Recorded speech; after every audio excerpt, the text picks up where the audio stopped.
Coming up, as Ben Simmons continues to provide social media hype videos, we ask the question, is there a real comeback on the horizon, or could this be the swan song for a former superstar talent? We dive in coming up next.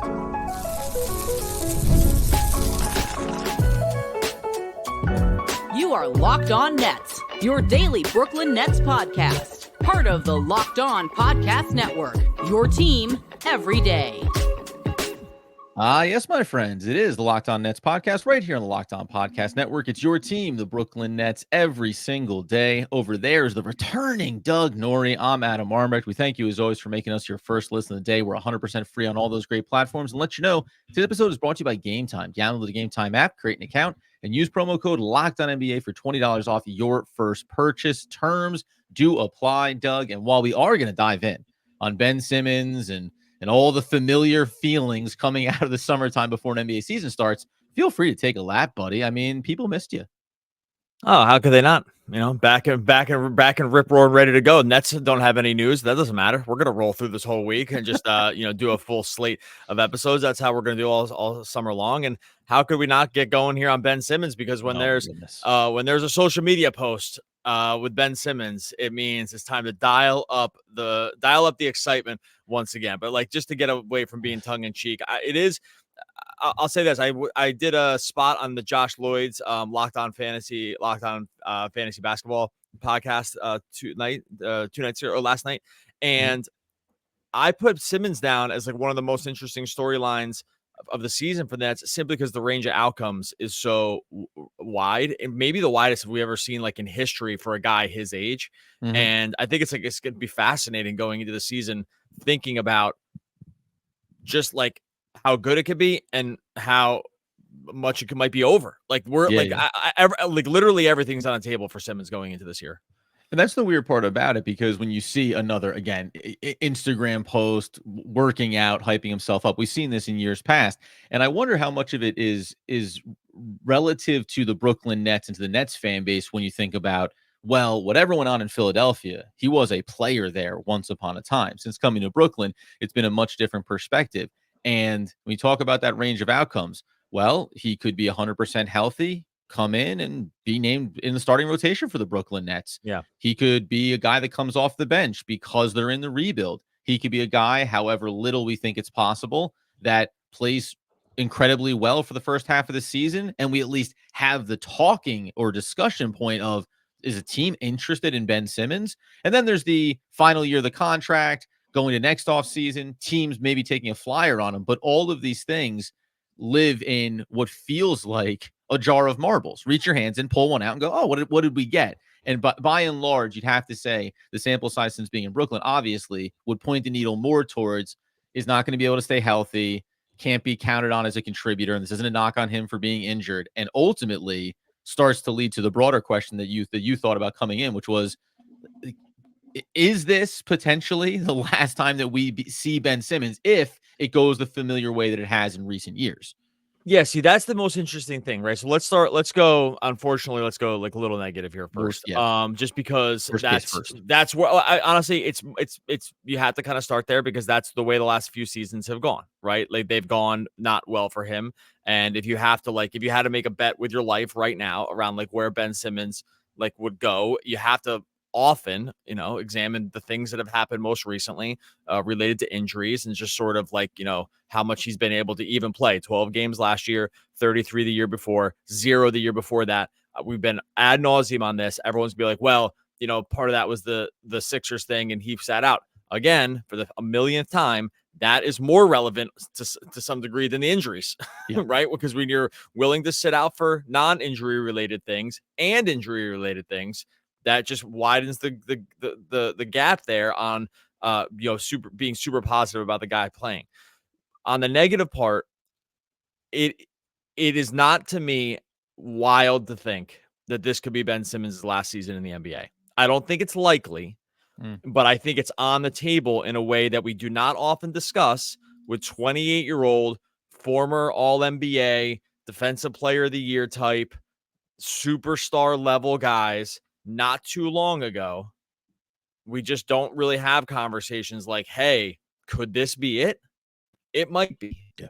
And I think that's a really sad and unfortunately interesting sort of subplot to this season. Like, as we watch how it plays out with Ben Simmons, I think a lot of the times you're going to be asking yourself, if it's not going well, like, are we watching this for the last time? Because what does it mean for him to exit this contract and like find another NBA home based on his personality and all this other stuff? I mean, do you think, like, when you hear that, does it sound nuts to you? It just doesn't sound crazy to me. I'm not rooting for it, but you'd be insane if you didn't think it was on the table at least.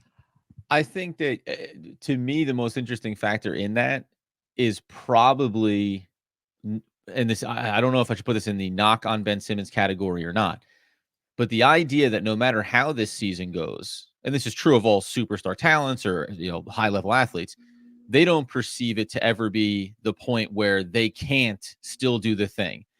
And I don't mean that in terms of not playing anymore because this season doesn't go great, but maybe because Ben Simmons strikes me as the kind of player who would look at the market next year and say, I'm still worthy of a contract of X caliber. And that, I think, might factor into it as much as whether or not he's totally healthy or capable or how he feels about his game or what it looks like this season per se. I think it's as much going to come down to him saying, I'm not signing the new NBA, CBA landscape veteran, contract to be on a bench somewhere. I am still a superstar caliber player. And then I think we get into the Ben Simmons sits out a year and then he's 29 and then he's 30. And maybe this story actually, and we may look back and think this story was actually fading a lot earlier than we realized because it never fully came back around at any point coming over to Brooklyn all the way through this contract and where it goes from here. So no, I'm not, I mean, how can you be surprised? And a large part for me too is the fact that he only played in 12 starts, 15 games last season for the Nets. That is going the wrong direction here in terms of coming back from the injury and getting 100% healthy and showing that he can play. And even though we hear, well, it was also this, it was also that, maybe it was mismanaged, finally got 100% healthy, that's always going to be a narrative that you want people to hear about a guy who's clearly struggled, and again, through no fault of his own, as we constantly say, to recover from these injuries and be someone capable of not playing pickup basketball at the Y, playing NBA basketball night over night and being an impact player for a team like the Nets. Exactly. And, you touched on the point about I'll go just to rewind here for a second to something you mentioned a minute ago about the contract. I think that's a major part of it too. Like it takes two to tango in the NBA. And I even if there were situations, let's say it goes all bad, right? And there's injury or it just doesn't look up to his anywhere close to his, pre-injury self. He has to be willing to take a lower contract too. I mean, this is a max player who I think buyouts are off the table here. For that's my opinion on that. I think we agree on there. But when it comes to contracts, everyone I think sometimes does the assumption it's like, well, you'll take the minimum, right? Well, I don't know. I don't think every player is like that. No, sometimes you get a Russell Westbrook who's like, hey, I'm going to play till my legs fall off, right? And I'll go out there and I'll take league minimums, veteran minimums, and I just want to play with guys. And I think other players, that's why he has like a high, people respect him in the league at a high level. It's because he's like, I'll just do, he's like, maybe I'll do it for free. I don't know. Right. Right. I can't say that we don't know Ben Simmons personally. I don't get the sense that he's like that. Right. And so he might be. Yeah. But when we think about these guys, these NBA lifers that kind of stick around and they hang on, and they, take veteran minimum contract, like Blake Griffin, it's like, hey, I'll just go, I'll get bought out by the Pistons so I can go try to win. I'll go over to the Celtics and play for nothing, compared to what he was playing before. I just don't know if that's the Simmons archetype, right? And if we can't see that, then right. When we start telling ourselves this story about what can happen, like that definitely factors in. I want to hear what you have to say about this. There's definitely more to dissect here with Ben Simmons. We'll get to that here in a second. First, let you know this show is sponsored by BetterHelp. Look, what are your self-care non-negotiables out there? If you're going to the gym, you're not going to skip leg day. You shouldn't skip therapy day either. You get that packed schedule. You get the kids' activities. I know all about that. Big work projects, know about that too, and more. It's easy to let those priorities slip in your life. Even when we know what makes us happy, it's hard to make time for it. But when you feel like you have no time for yourself, non-negotiables like therapy are more important than ever. That's why you got to get it into BetterHelp. If you're thinking of starting therapy, give BetterHelp a try. It's totally online. It's designed to be 100% convenient. It's flexible. It's all suited to your schedule. Like, you just get started, you fill out a brief questionnaire, you're going to get matched with a licensed therapist. You can switch therapists at any time for no additional charge. Look, you got to learn those coping skills. You got to learn how to set boundaries. You got to learn self-empowerment. You got to be the best version of yourself. Never skip therapy day with BetterHelp. Visit BetterHelp.com/LockedOnNBA to get 10% off your first month. That's BetterHelp, HELP.com/LockedOnNBA. All right, so as we continue on today's Locked On Nets podcast episode, taking a look at Ben Simmons. Yes, the videos are back. Yes, he looks like he's healthy and saying all the right things. But when it comes to ultimately what'll be his short and long-term outlook, it is interesting. And from a Brooklyn Nets standpoint, I mean, let's go micro level on this upcoming season for the Nets. You and I, when we broke down the 240 minutes, you went a little bit higher, I went a little bit lower, and I think we both kind of agree. Let's meet in the middle. 18 minutes for Ben Simmons would be a reasonable expectation. I don't know. I mean, there's plenty of people around the Nets that say if he's healthy, I mean, fans, media, if he's healthy, then he's going to be in the starting lineup for the Brooklyn Nets. Let's just real quick on that aspect of it. Do you believe that Ben Simmons' track record is enough at this point to warrant saying, well, automatically he should go into that lineup, maybe because it gives the best opportunity to get the most out of whatever he's going to be this upcoming season? I think if he's healthy, it's worth starting him again. I think we'll disagree a little bit about this based on like sort of our minutes episode, which you should go back and listen to, where we broke down what we thought about like where we predicted the minutes. You went a little bit more like, defaulting toward the youth movement, which I don't think is necessarily wrong. And I went a little more veteran heavy. And it was really actually not even so much for follow the money, which is always a good model. That was the it. Money. That was it. I just talked about this with Josh Lloyd last night too. I was like, do I feel great about making any of these decisions about like the lineups? No. So when I do not know, my coin flip is who makes more money. Right. And if you make more money, then you just get to start when all things are equal and the team's not really trying to win, and maybe you're trying to trade these guys or get some value out of it. Just play who makes the most money. We're not trying to get to the playoffs. It does not, in this case, need to be a meritocracy. And it can just be based on, who gets the biggest checks. And that's fine for now, because it's not going to be like that forever. That's right. That's the sort of the tacit understanding too, is that this isn't the long-term plan. Most of these guys, all of these guys are not going to be on the team next year. Most will not be on the team post trade deadline. So it just doesn't really matter. You're not blocking much.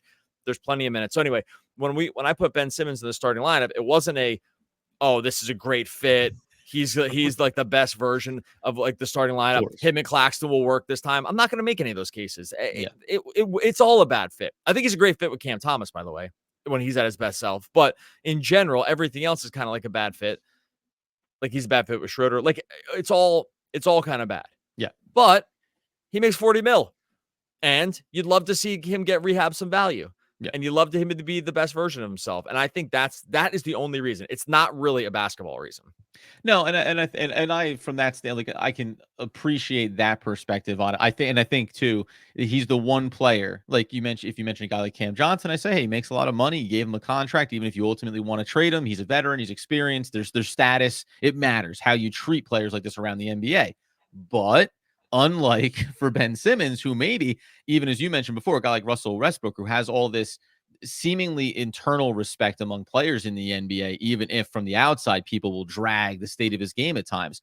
I don't know how people feel about Ben Simmons. Now, last year, we heard things inside the locker room, and I think we accurately brought up a couple of instances when players were asked kind of off the court topic stuff. Ben Simmons' name got put in the mix a lot. He may be a well-liked guy. So there could be something here that I overlook in terms of the way he's viewed internally within the locker room. It could be because when you're a high-level athlete and you see another athlete going through an absolute slog when it comes to injuries, you can appreciate what he's trying to do and how he's trying to get back. And you do see the practices, and you probably see him away from the court when he's not posting Instagram videos as well. That being said, I think the other thing that you brought up for this in-season kind of perspective on Simmons is the buyout part of it. So he is making $40 million, and let's say we agree, the money means that he should play a significant role at least while he's here. I agree. I do not see a buyout coming.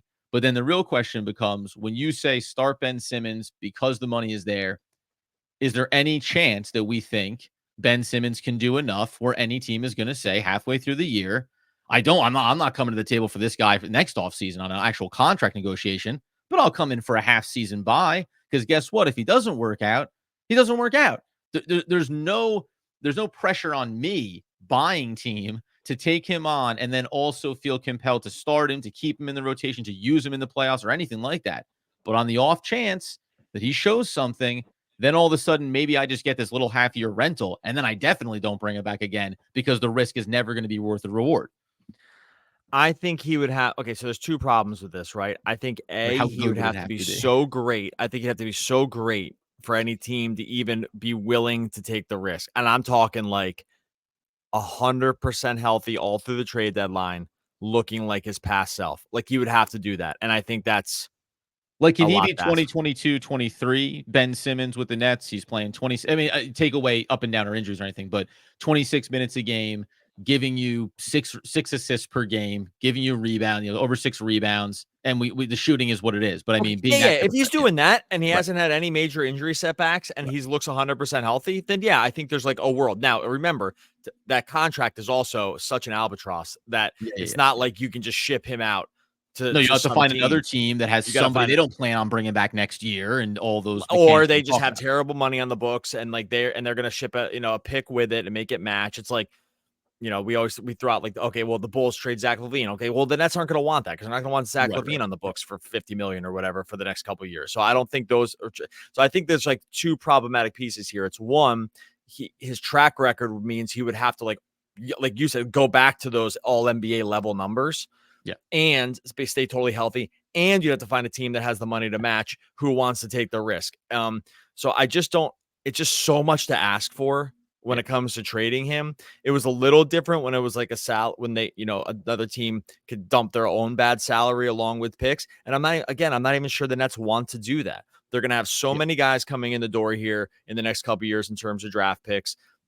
I just don't know why they want to put so like exceptionally bad money on the table in the term of really long-term stuff. I'm not talking about like the 1-2 year overpays, like the Davis Bertans who gets overpaid and then gets traded around, Tim Hardaway Jr. Like, I'm not talking about stuff like that. I'm talking about like the big time money that we need to match Simmons. And that's why coming up here in a second, we'll go ahead and break down why the Mikal Bridges trade this offseason directly impacted the decisions that the Nets might choose to make around Ben Simmons and the trades they would look at across the NBA. We'll dive into that to close out, coming up next. All right, before we get into that, tell you about our friends over at Gametime. Look, when it comes to buying tickets these days, there's really only one place you should be going, and that's over to Gametime. Gametime just is going to make ticket buying so easy for your favorite live events. They're going to filter out the fluff, show you incredible deals, great seats, so you don't have to waste time searching through thousands of tickets. Like, my kid's going to a concert tomorrow night. Where'd she get the tickets? Gametime, baby. It was absolute no-brainer. You can go there for Nets tickets and Yankees tickets. It's all there for you on Gametime. You're going to see exactly what you're going to see when you sit down. You're going to grab those zone deals, those flash deals, the super deals. It's all there. Lowest price guaranteed. They got event cancellation protection. You love to hear that. Job loss protection. My goodness, it's all there for you over on Gametime. Download the Gametime app, create an account, and use the code LOCKEDONNBA for $20 off your first purchase. Take the guesswork out of buying tickets with Gametime. The terms apply.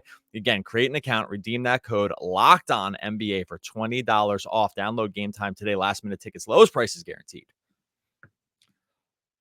All right, so as we continue today's Locked On Nets episode, wrapping up talking about Ben Simmons, we want to thank you, of course, for making us your first listen of the day. For the second listen, go ahead and check out Locked On NBA podcast. No off season for the NBA, as you know, and Locked On NBA provides you daily basketball analysis from national and local experts in 30 minutes or less. Part of the Locked On podcast network. It is your team, and it's every single day. Okay, so one quick footnote here, because then there is another side to discussing Ben Simmons that we both do want to get to. And it's just that when you trade Mikal Bridges, as the Brooklyn Nets did this offseason, it changes what you were mentioning there at the end of the second segment. It changes what players you're willing to bring in if you're sending out Ben Simmons and his contract. As in, well, we still want to win. Like, we still need to be competitive. We still need to carry the make the playoff agenda. So maybe a Zach LaVine, we would have that discussion, because we still have Mikal Bridges and because we're going veteran and we're looking for guys 27 to 30 and to be a part of that core going forward. Now that they're in the full rebuild, it obviously looks starkly different, where, yeah, we need salary floor, but we also have to balance the contracts we bring in, the talent we bring in, and what that'll mean for this team going forward. That said, though, go ahead. Yeah. Well, I was just gonna agree with you. I do agree with that. That it changes the landscape for the team, and it changes like what they can probably do with this contract. That we weren't talking like this like 6 months ago with him for sure, right? Like 6 months ago, it was now we got to wait this contract out because, and who knows, they're stuck in this in between zone. So I think from that standpoint, it actually does make it easier if they wanted to ever entertain a trade. The best chance of having it happen is actually now because of the way the team is made up. So I'm with you there. I've softened that tone. I will say, because I used to call it totally untradeable. Now I'm gonna say probably mostly untradeable. But the other thing I think actually the Bridges trade did that is a good thing for Simmons or a potentially a good thing is it takes the pressure off of him this year. I think actually one of the most underrated things for his ability to maybe be great again is that this team has nothing to play for. They don't have to win. They're not trying to playoffs. If he plays well, great. If he doesn't, who cares? Like, that's generally the idea. And I think actually for Simmons, zero pressure actually is a good spot for him, right? Like there's not gonna be national TV games. None of these games are going to matter. No one's going to really care if the stat line, no one's hinging any hopes on the team making the playoffs if he can play well. That's all off the table. Now it's like, if anything, this could be actually a full rehab year with all those pressures off because they can just kind of do whatever. And I wonder, based on what seems to be his mentality, I wonder if this is actually like the perfect situation for him going into the year, which is to say your best chance of putting your best foot forward is this like sort of no pressure, kind of like almost like G League season where you know what I mean? Does that like resonate with you at all? Because I think like I've been thinking more about that, and I've been actually encouraged by thinking about maybe he just comes out all smiles, plays with some young guys, plays with some shooters. No one cares if it's looking like great again, and actually loosens him up to kind of get back to the player he was. Yeah, feels no pressure and just says, oh, yeah, it's fantastic to set up Cam Thomas on these plays. It's fantastic to get a player in the corner, Jalen Wilson, whoever it may be. Yeah, right. For everything that we're listing, which is obviously a necessity in discussing Ben Simmons, there are a lot of negatives from the contract standpoint, from the injury standpoint. But the world where, I feel like we often have to reiterate, the world where Ben Simmons succeeds this year, great. Amazing. Like we don't have any, there's nothing inherently attached negatively to Ben Simmons from our end. I wonder about, and where you and I probably disagree in a positive way. If you told me the only thing I don't want to see is the Ben Simmons, Nicholas Claxton sharing the court minutes, mostly because it's not fun to watch. Like it's just not a fun basketball game to have to watch over the course of a season. But if you found a way that wasn't impacting maybe specifically Nicholas Claxton, you said you're going to play X minutes and it's going to be with this bench unit, I think there would be, to what you're speaking to, this really fun, light Ben Simmons leading a unit of like a lot of young guys maybe early in the season when you still have Cam Johnson and maybe you still have Dorian Finney-Smith, and we debated who will start versus who will come off the bench to begin the year. I think you could have a very feel-good 2 months, run here for Ben Simmons, where he's playing well, he's setting up guys, and there's nothing of, and now does it mean he can get us to the playoffs? And now does it mean that he could, get us over the hump for X, Y, or Z? No, it just means, aren't we happy for Ben Simmons that he's playing basketball and healthy again? And that's the part of it that I think could be alleviating, not only for Ben Simmons first and foremost, but also like for the fan base. This is the first time we'll watch Ben Simmons without expectation, and that changes how you view a player. As we've always talked about, hey, when you take away the expectations, a guy that gets on the court and gives you 4 minutes and a couple of threes, you go, oh my God, this guy, can you believe it? So we got excited about Keon Johnson when he played last year, right? You get excited about even Jalen Wilson. You can start to get really hyped about it because you're like, oh, second round pick, looks like Sean Marks might have hit one, but you're not thinking about future all-star Jalen Wilson. You're just enjoying the ride of it. And that's what this season I think is built to be for everybody, but maybe especially Ben Simmons, to your point. Yeah, totally. And I'm actually really encouraged by that idea. We didn't want to start there, I think, because I just think you have to take these last 3 years into account more than like possibly a pipe dream around like the full It'd be health. disingenuous to say feeling really good about Ben Simmons coming into the year. It's just unrealistic. It's just unrealistic. Like if you're just trying to just make good predictions about outcomes and be like intellectually honest about sort of like what's happened. But if we're looking at like this kind of scenario setting up, look, is he worried about image? I'm not sure. It seems like there's some part of his makeup that is right. Like he likes to appear on, the red carpet stuff when available, and he still posts on Instagram. That's not weird, by the way. It's just like, it is what it is. Everyone does that. So it's fine. So I think that image to him kind of does matter. And when it comes to like sort of like being in the limelight and not being able to perform, I think that's like a very, really, really hard situation to walk yourself into. And then when injuries factor in and your body's just not right, and like he's in extreme pain, we are of the camp that like these injuries are real. Like I know there's people out there that are like, oh, he's faking it. I think that's complete BS. And I think that it's really gross to like kind of talk about people that like undergo surgeries just for like just to like prove a point. Like that's as everyone does, Doug. We all like to get back surgery for cosmetic purposes, or just like to prove a narrative right or something. Like that's totally insane. If you make that claim, like you're really telling on yourself, as far as I'm concerned.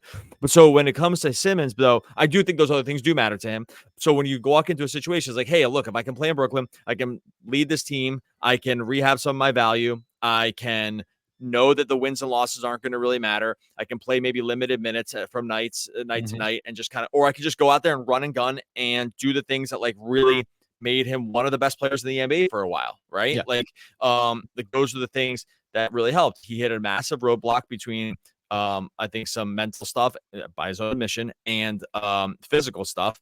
And if there's a chance at 28 to like sort of rehab it, is there a better place than Brooklyn right now? Like if you had to put him into a spot to rehab it with no pressure off, and you had to pick other 30 teams, can you pick another team that you would want to do it? Like this would be the exact landing spot. Like this is exactly where you would put him. You'd be a team that has nothing to play for, that wants to lose, young new coach, a lot of young players, a lot of parts are going to be moving in and out of here. No other expectations on the team. You would pick Brooklyn for him in this moment right now to play with. And so I think that part of the narrative is encouraging. Is it likely? I don't know. I mean, it is what it is. But at least I think the dominoes, at least not dominoes, like the chairs are set up right for him to. If let me put it this way, if it was going to happen, this is the situation. Like that's what I mean. Like if it's ever going to happen, this is the situation. I do not think any of those other high pressure situations would work, as we've seen, but this is the situation you would set up for him. And if there was ever a time when we would speak about Ben Simmons and things being able to work out in Brooklyn, this would be the time. For like, from a podcast standpoint, when we talk about Ben Simmons in the past, you cannot look over the injury history that he has, or specifically on court, the deficiencies in his game, right, in terms of wanting to win championships. But now is the time when you can just say, hey, good basketball minutes are good basketball minutes. It doesn't matter what package it comes in. And we said this when it came to Dorian Finney-Smith or Cameron Johnson being on this roster. There's no concern here, at least from our standpoint, of any player playing really good basketball to start the season impacting where the Nets are headed overall in the upcoming year and wanting to be a top pick and wanting to get to the lottery next season. There's really not going to be a version of Ben Simmons or anybody on this roster that derails that, which should make it easy for, at least at this moment, for Nets fans to sit back and say, hey, hopefully healthy Ben Simmons comes in. Me personally, I say lead that bench unit like a superhero that you are, and go ahead and give the fans something to be excited about, knowing that the end of this journey, whatever happens next for Ben Simmons, is concluding in Brooklyn this upcoming year. All right, buddy. Back in the saddle, back at it. Talking Brooklyn, I got to tell you, man, it's way better than talking to a wall. I feel a lot better. It's why we ran lives last week. I needed the fans. I needed people to interact with me. Tell me how smart I am. No better place to be. All right, we're going to get out of here. Make sure you subscribe to Locked On Nets over on YouTube. Make sure you subscribe wherever you listen to podcasts. That's how the number one way you can help the show. Totally free to you. Leave a 5-star review. If you're thinking about going anything less than 5 stars, absolutely beat it. Hit the skids, not interested. But if you're going to leave that 5-star review, just go over there. It's really going to help the show. Locked On Nets wherever you listen to podcasts. We're over on YouTube as well. The future is uncertain, but the end is always near. Now that is James Morrison. Oh, one of the all-time great poets. We'll back again tomorrow talking more Brooklyn Nets basketball. Basketball.